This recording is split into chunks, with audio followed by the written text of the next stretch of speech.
process? Well, so, it depends kind of on what phase you're in, what type of help you're seeking in terms of a divorcing parent, right? When you're coming through the divorce, you're trying to figure out how to divide everything up and all of those things. You can use either mediation services or you can use a co-parent coach. And as a co-parent coach myself, I help them to create a parenting plan that covers everything like living arrangements, parenting time, communication, how they'll split up child expenses and track them. And very importantly, how they make decisions around that child, whether we're talking their education, the activities they participate in. Thank you so much for joining us today. My name is Vicki Townsend, and I'm the founder and president of Divorce Right. And at Divorce Right, we provide training for HR professionals, for company supervisors, and we provide divorce coaching and case management, providing guidance and direction that your divorcing employee so desperately needs. And normally I'd be introducing you to my amazing partner in this, Paulette Rigo. She is unable to join us today, but together we tackle the biggest disruptor in your company, and that is divorce. And as a reminder, we have SHRM credits for SHRM members, and we'll post a link at the end of this broadcast so that you can grab your credits. And today we are talking about co-parenting challenges for your employees. And we'll give you real world tips and techniques on how you can help your employees that are trying to manage, such a challenging situation. So I want to introduce you to our guest today. Her name is Teresa Harlow. Teresa is a co-parenting coach. She's a credentialed family mediator and a professional speaker and a best-selling author of the book, Combative to Collaborative, The Co-Parenting Code. Personally, Teresa has been a co-parent and step-parent for over 20 years. Professionally, she spent over 3 decades in business leading individuals and large teams to reconcile combative behaviors, embrace collaboration, and achieve feats that they thought impossible. Now she works with individuals, families, and professionals who serve them to take collaborative co-parenting from being the exception to being the expectation. Wow, Teresa, thank you so much for joining us today. And just before this call, you sent a study called It Is Just Good Business, The Case for Supporting Reform in Divorce Court by Rebecca Love Corliss. And it talks about the importance of employers to support their employees during divorce and the return on that investment of $3 to every dollar spent in an employee EAP plan for dealing with divorce and relationship breakups. So I want to get your opinion on that. That was an amazing thing. I'm reaching out to the author and the publisher, and hopefully we will put that article in on our website and in the comments after we get that approval, because it's really awesome. So why don't you tell us your thoughts on that? It was a little scary in some areas. Well, I just got it this morning. It was forwarded to me by a colleague, and I thought, oh, it's going to be one of those academic research papers. And then I dug into it and I was like, oh, this is good information that employers need to be aware of, because absolutely, as you mentioned, that return on the investment for investing in the co-parents is threefold. Yeah. So, that's enlightening in itself. And the study also touches on some of the things that the court actions that they're working through to try to improve and reduce the conflict in the court process, because so much of what happens with co-parents in particular, and this is something we'll talk about today, is that a lot of what we think about when we think about divorce is up to the decree, right? Up until that divorce is settled and it's just done in court. Right, because it's all over at that point, right? There's nothing to be dealt with after that's done, right? Right. Unless you're a parent who's divorcing, and then it goes on forever. I mean, a lot of people think they can just get through to the children being grown out of the house, but frankly, it's for the rest of your life, because after that you have college graduations, you have weddings, you have grandchildren, and so you're going to be You've got dealing life. with this. You've Right. got life. Right. So what are some of the unique challenges divorced and solo parents face over their peers who are still together? Well, when you're a divorced parent versus just, say, someone that stays together, you have multiple homes that you're parenting your child across. You have a lot more schedules to take in.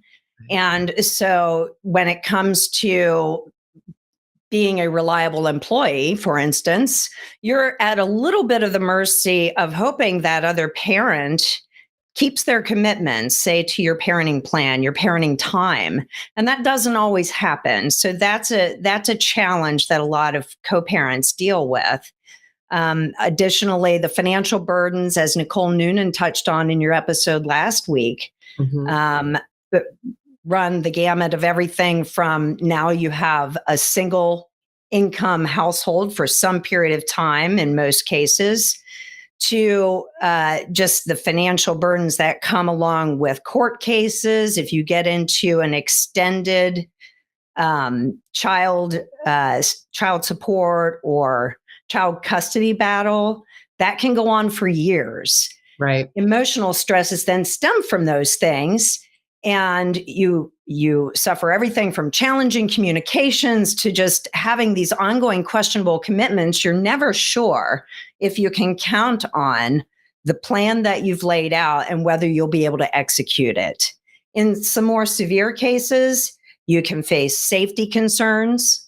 If there was domestic violence involved, you could have been abandoned by a parent and not have that support of another parenting team member.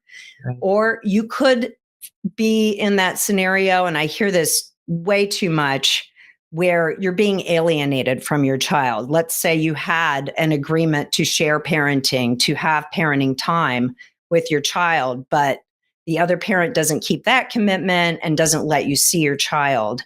So parental alienation is on the rise. And there's a lot of research around an understanding that children do better when both parents continue to stay engaged in their life. From there, you've also got the solo parents. And all the problems we just talked about are just compounded because of that loss of support they have from another parent on the other side. Even if there is conflict involved, there's another head count, if you will, to help to shuttle a child to practices or share burdens financially. So that just compounds the issue. And then as life goes on, people get recoupled, they might start blended families. And now you've got even more homes and more schedules to deal with in order to just manage your life. Yeah, that is certainly a challenge, for the child too, when there's new family members, not just that your parents are divorced, but there's new family members that they have to manage and deal with. Right. And I want to get back to that report, because what we do here and what we see here with what we do at Divorce Race is we see this as a win-win, because a divorcing employee loses about 40% of their productivity before, during, and after their divorce, up to about an average of about 5 years, which is tremendously expensive to the business. And 10% of divorcing employees quit. So what are the main impacts on a business as a result of parents getting a divorce? So, of course, and the study mentions the increase in absenteeism, which can ultimately lead to turnover. And during all this additional stress and time away from work, potentially, which can stem years beyond that divorce decree. I like to keep that in everybody's mind when we're talking about the parents. Impacts to the job quality, their performance overall, their productivity, if they're in that type of role. continues to be stressed by these other factors in their life.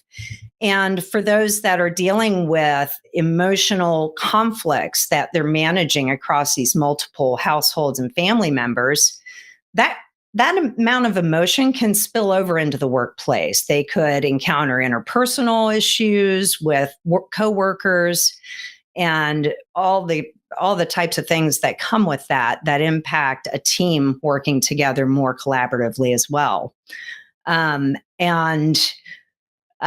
with all these things going on in their life, especially in the early stages when they're figuring it out or when new members are suddenly thrust into the equation, such as a new partner for an ex-spouse, or maybe you have a new partner, there's a lot of distractions. So that can lead to less engagement when you need them most to be engaged or to be focused. And in the most severe cases, safety can be an issue if you're not providing means for preventing access by, say, a former spouse at the person's place of employment, or just from those emotions, them lashing out at someone at the place of employment could become issues. So it's good to have plans around that. Well, and that's when you talk about safety issues. One of the big side effects of going through a divorce is presenteeism. And presenteeism is when you're physically you're physically at your desk, or you're physically on the line, or you're physically, doing whatever it is that you do, right? And you physically are present, but your mind is elsewhere. Absolutely. And if you are working on a line where you're building airplanes, or, working for the government, building tanks, or bombs. I mean, Right. this is real world stuff here. Sure. And they make one mistake because they're not paying attention, because they're so distracted. Because I know that you talked about distractions. They're so distracted by everything that's going on in their life that safety issues go into not only them as an employee putting themselves at risk, but also putting the integrity of the product. Right. Right. I mean, that's so important to think. I mean, I'm glad you mentioned it, Vicki, because in my corporate life, I didn't choose a career where life and death was at risk if I screwed up or didn't finish my job. In fact, I used that to kind of manage my own stress over not getting a job done on a particular day. But I can't imagine the focus and stress and stresses that it places on you when there's no margin for error. I often thought about, someone that's developing some type of missile system or, rocket science or whatever. Here's one, that I don't know if people are very familiar, but a very high rate of divorce is in the casino and gambling world. Imagine you're one of these hotels in Vegas, or any of the Indian casinos that are around the country. Yeah. Imagine missing the mark on paying out somebody sitting there at your table. Oh, right. Right? As a dealer. It's not so, and this brings me to how we help, how people like you help. How does co-parenting coaching help divorced parents in this process? Well, so, it depends kind of on what phase you're in, what type of help you're seeking in terms of a divorcing parent, right? When you're coming through the divorce, you're trying to figure out how to divide everything up and all of those things. You can use either mediation services, or you can use a co-parent coach. And as a co-parent coach myself, I help them to create a parenting plan that covers everything, like living arrangements, parenting time, communication, how they'll split up child expenses and track them, and very importantly, how they make decisions around that child, whether we're talking their education, the activities they participate in, or their healthcare needs. Mm-hmm. But beyond the parenting planning piece, a co-parent coach can get into, and I do in my practice, I get into helping parents to correct course when they aren't on the same page and bringing them back to center by helping them identify the behaviors that are driving that conflict. A lot of people feel helpless and that there's no hope. They just can't do this when conflicts arise. But I help them to uncover those behaviors that are driving it, and then to ultimately develop a strategy to either diffuse or redirect that conflict to more productive interactions together. I do it I prefer to do my coaching with both parents engaged. That's ideal, but that's not always possible. And it doesn't mean that someone can't get co-parent coaching, because a lot of times just being aware of how to redirect that stuff that's coming at you can go a long way to turn the tide. Right. And in addition to helping someone to address all of those parenting needs, there's all the emotional stuff we talked about, right? And the physical challenges. When you're a co-parent, let's say even if you have your child every other week, which that was my arrangement with my ex-husband, we would be on 1 week, off 1 week. That week where I had my son was very exhausting physically, emotionally. And I helped them to develop strategies to manage their life better around this co-parenting lifestyle, if you will. And if you don't mind, I can touch a little bit more on how co-parent coaching differs from mediation. Oh, absolutely. Yeah. I think Because I that's think, important. Yeah. And also maybe even from mental health, because people, I think, get those confused. yeah, and look, I'm not, excuse me, I'm not a mental health professional. Right. I derive my expertise in this from having lived it and having conquered overcome the challenges that I faced, and also having helped many other parenting couples to do the same, and solo parents to do the same.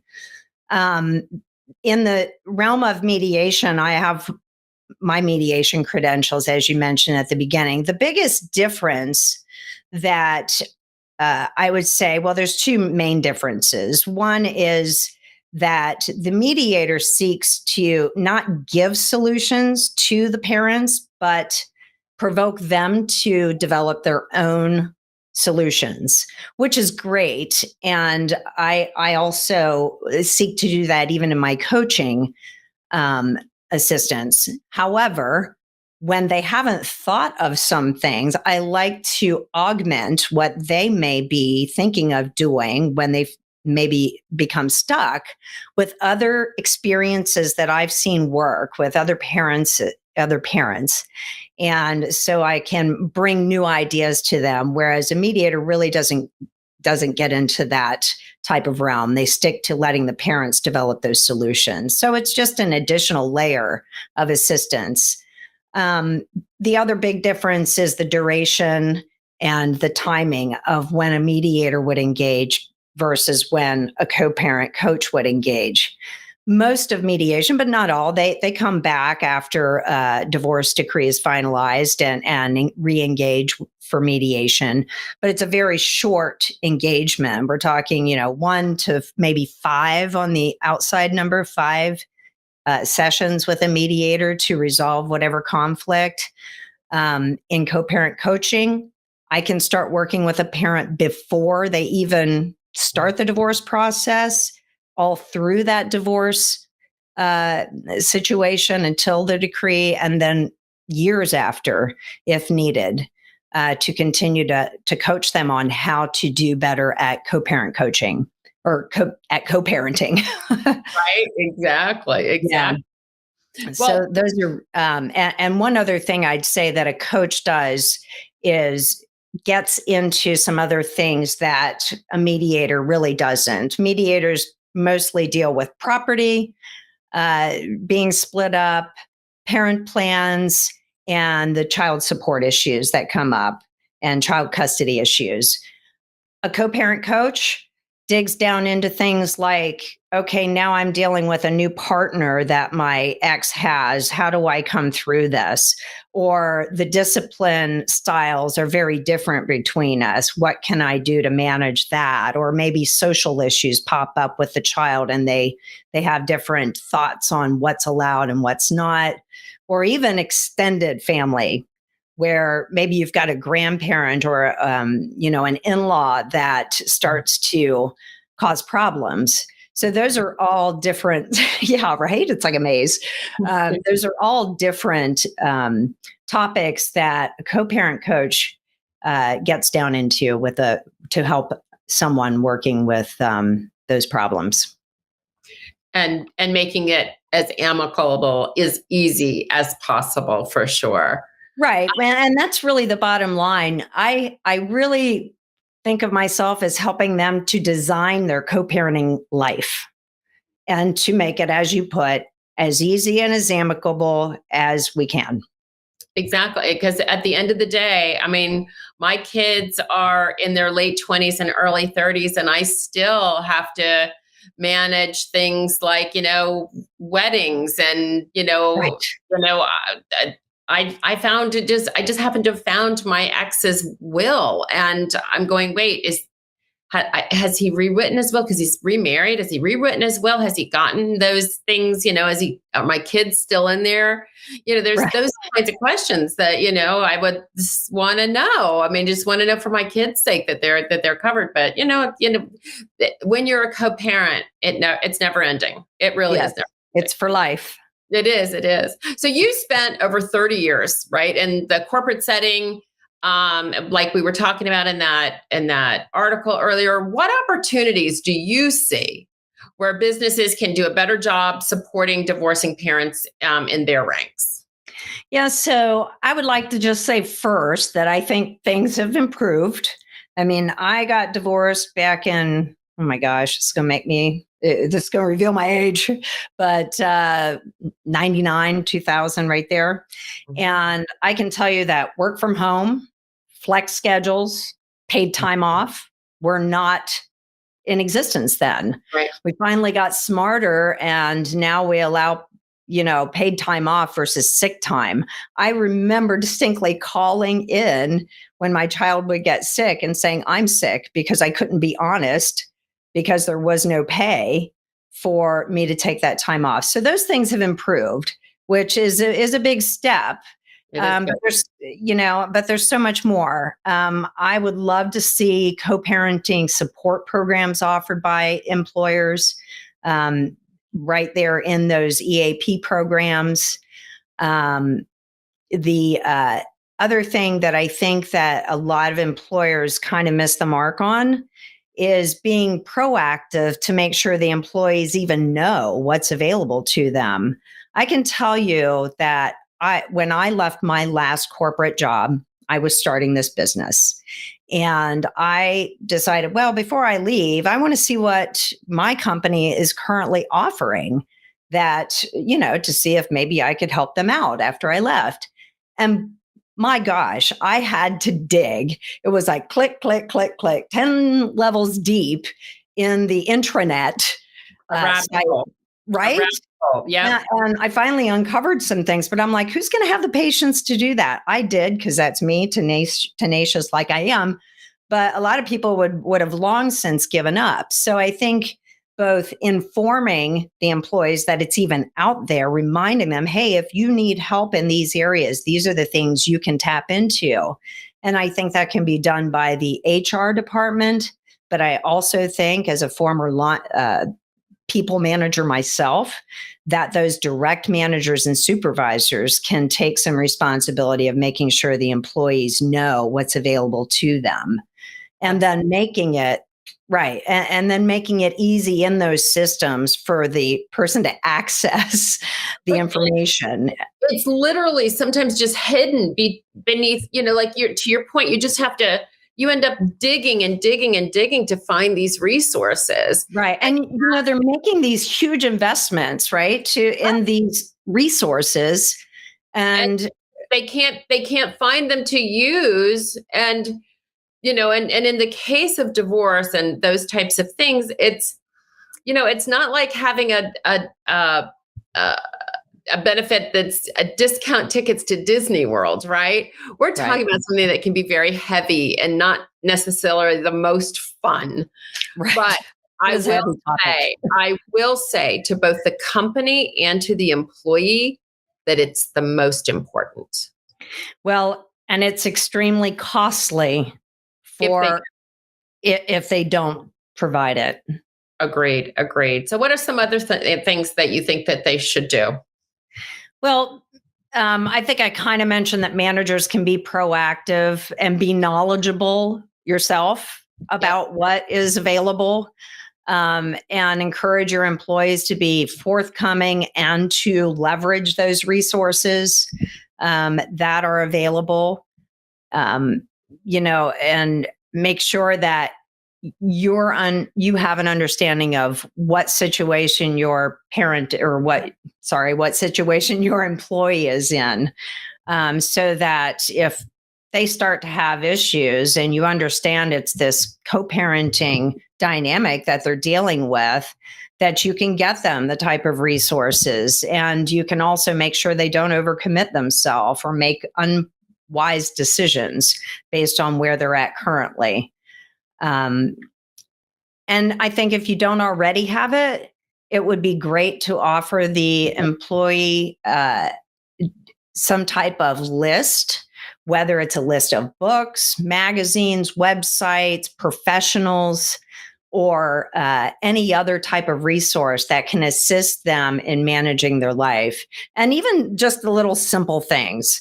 Like if you have a company event every year, let's say it's a company picnic, company wide, and you have it at exactly the same week every year. I know you can't always accommodate this, but if you can alternate it a week, Mhm. you know, that parent that's in a set schedule is going to miss every year, may have an opportunity to go if it were alternated. And there probably are other people in that situation. And lastly, I'd just say have a plan in place to manage safety concerns where divorced parents exist. Post that National Domestic Violence Hotline, and that goes for all your employees. It really should be something readily available to them. Agreed, 100%. I want to let anybody that's listening know that we actually, when you talk about having that list of books, magazines, websites, professionals, we have that for you. We can even help you develop a library at your workplace filled with books, filled with articles, filled with ideas on how they can get through this. So if you guys need a library of resources, I'm sitting here looking at a stack of books filled with the most amazing information written by some of the best experts in the business. So please reach out to us. We would love to have you have those books on hand, or at least the list of those books. So lastly, before we go, and I want to remind everybody, I'm going to be posting our link to our SHRM credits. And this has been such a great conversation. What challenges do blended families face that employers should probably consider and know about? Well, so and I've been a step parent for 15 years, so I have firsthand knowledge of this one.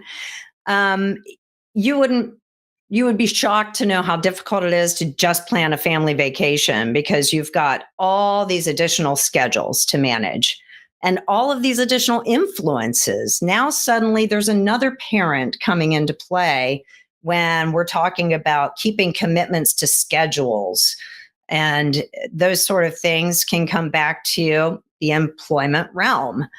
I know that a lot of companies are making strides in offering domestic partner coverage, but I think those are the big companies that are primarily being able to tackle that.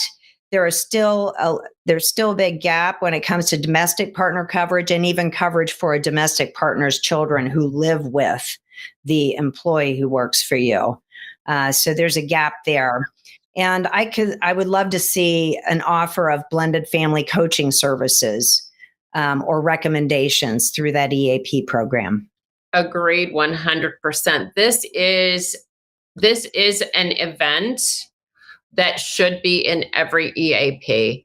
Divorce is the most costly operating expense that our listeners probably don't even know they have. So getting your employees this service is not only good for your employee, it is great for your company. When you have an employee who's normally really up here, absolutely unable to calm their brain down from the fear. I mean, when you're talking about your children and finances, those are the two things that people are fearful of the most. When you take and they have a plan, right? They have some direction on how they can manage their children. The absences go down. Their productivity skyrockets. And we can help your employees get out of up here so that the temperature in the room is calm. And I am begging you, call us. Let's talk about how we can add this to your EAP plan, because it's something that is it's been easy to overlook, or there hasn't been a solution for divorce. So it was easy to say, you know what, it's none of my business, right? As an employer, this is just none of my business. But now it is your business. Divorce costs this country, between our government agencies and our corporations, over $300 billion a year in lost productivity. $300 billion, that's a war every day. And it's an easy fix. Do we take away 100% of it? No, because there are some situations that are beyond all of our control. But we can make a dent in that number. So it's a good fit for your employee, and it's a great fit for your business. Divorce, I hope that you can all start to see is that not only is it not your business, it is absolutely your business. So please reach out to us. Teresa, thank you so much for being with us today. Can you do me one last favor and just give everybody some contact information so that we can, if they should need to reach out to you, how do they get in touch with you?